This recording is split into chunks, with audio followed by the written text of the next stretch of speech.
Olá, tudo bom? Eu sou o Sandro e na aula de hoje nós vamos falar um pouquinho sobre proporções. Bom, antes de chegar aqui, eu estava almoçando e percebi que no refeitório, na hora do almoço, tínhamos uma garrafa de suco concentrado. Essas garrafas que vocês veem vendendo nos supermercados, de suco de caju, por exemplo. Essa garrafa tinha lá, conteúdo da garrafa, 500 ml. E dizia no rótulo da garrafa, faz 5 litros. Fiquei intrigado. Resolvi escrever o seguinte, se com 500 ml daquele concentrado você consegue fazer 5 litros de suco, ou seja, aquele refresco, com aquele concentrado você consegue 5 litros, é porque você precisa adicionar 4,5 litros de água. Isso se você quiser usar a garrafa toda.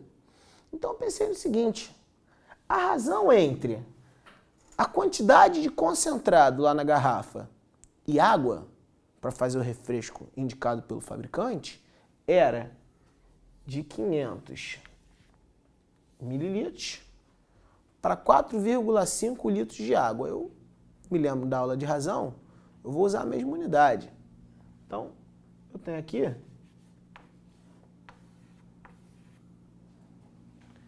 4.500 ml de água. Só que veja bem, eu estou em casa e vou receber poucos amigos. Não quero fazer a quantidade da garrafa toda, eu não quero fazer 5 litros de suco. E a minha medida em casa, para fazer o suco, é um copo que eu gosto. Eu tenho aquele determinado copo. E quero fazer esse suco lá concentrado, que eu vou misturar com água, usando um copo como medida. Se eu colocar um copo do meu suco concentrado, quantos copos de água eu devo colocar? Bom, chegar à resposta a esse problema, eu pensei no seguinte. Eu pensei em simplificar essa razão. Quando eu simplifico essa razão, eu chego à conclusão que 500 sobre 4.500 é a mesma coisa que 1 para 9. O que eu estou dizendo? Que essa razão aqui é exatamente igual a essa. Então, se eu quiser um suco com a consistência indicada lá pelo fabricante, a razão que eu tenho que ter é de 1 para 9. Ou seja, um copo de suco concentrado para 9 copos de água. Tá.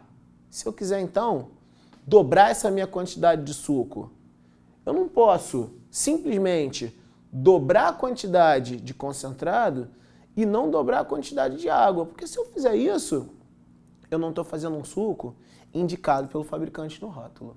Então, eu preciso que essas quantidades sejam proporcionais. Você já ouviu essa palavra? Então, se eu quiser dobrar, por exemplo, eu vou colocar aqui, 2 copos de suco e 18 de água. Vamos falar agora um pouquinho sobre o que é proporção. Vamos lá. A palavra proporção, ela vem do latim.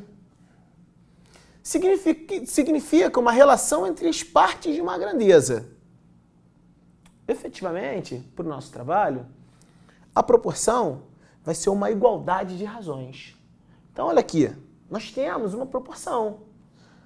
500 sobre 4.500 igual a 1/9, coloquei igual a 2 sobre 18. O que eu fiz? Eu elenquei aqui alguns fatos históricos, para a gente ficar embasado historicamente com o que a gente está estudando.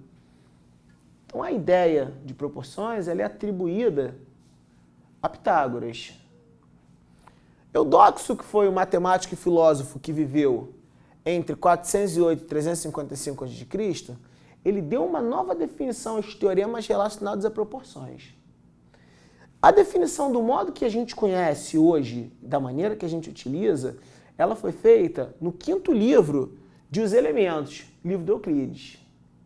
Vamos continuar falando sobre proporção e começar agora a arrumar um pouco mais as nossas ideias. Vamos ver alguns elementos, vamos ver como é que a gente escreve essas determinadas coisas. Vamos lá.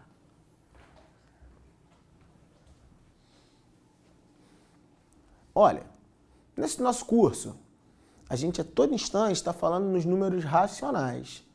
Então, o nosso curso é um curso que fala de números racionais. Então, já que eu estou falando em proporções, eu começo assim. Dados 4 números A, B, C e D, pertencentes a os racionais sem o zero. Eu não quero que o zero apareça aqui nessa minha sequência de números. Então, esses números, nesta ordem que eu coloquei, A, B, C, D, nós vamos dizer que esses números formam uma proporção se a razão entre o primeiro e o segundo for exatamente igual à razão entre o terceiro e o quarto. Então, olha como eu escrevi. A razão entre o primeiro e o segundo está aqui, A sobre B, igual a C sobre D. Eu escrevo de um outro modo, que como geralmente você vai encontrar nos livros didáticos. Você vai encontrar assim, ó, A dividido por B igual a C sobre D. O B e o C, nesta sequência, eles vão ser chamados meios da proporção. O A e D vão ser chamados extremos da proporção. E a leitura é assim, ó. A está para B, assim como C está para D. Vamos falar um pouquinho mais em proporção. Bom, muito importante quando a gente está falando sobre proporção é saber como operar com esses números.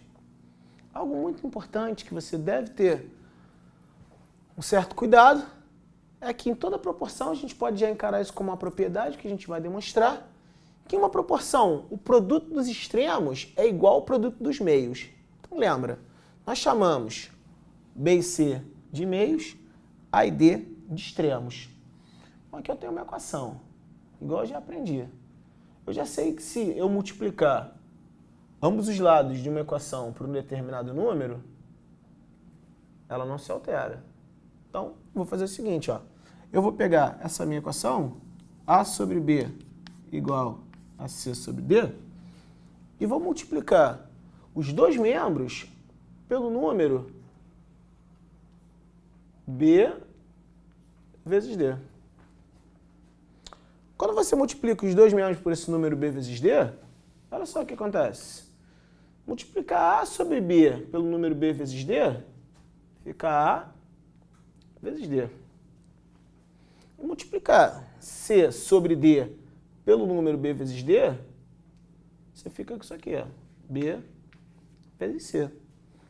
Que era exatamente o que a gente queria. Mostrar que multiplicar o A com D é a mesma coisa que multiplicar o B com C. Depois que a gente sabe isso, olha só, a gente pode escrever então assim, ó.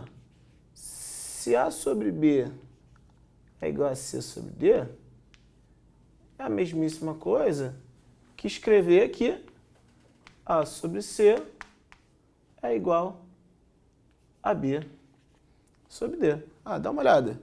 Olha o produto. AD, BC. Que é a mesmíssima coisa que escrever assim, ó. C sobre A é igual a D sobre B. Olha lá. Olha o produto. CB, DA. Que também pode ser escrito assim, ó. D sobre C é igual a B sobre A. Então, se você encontrar uma proporção escrito dessa maneira, dessa ou dessa, você sabe que você está tratando exatamente da mesma coisa. Um abraço, até a nossa próxima aula.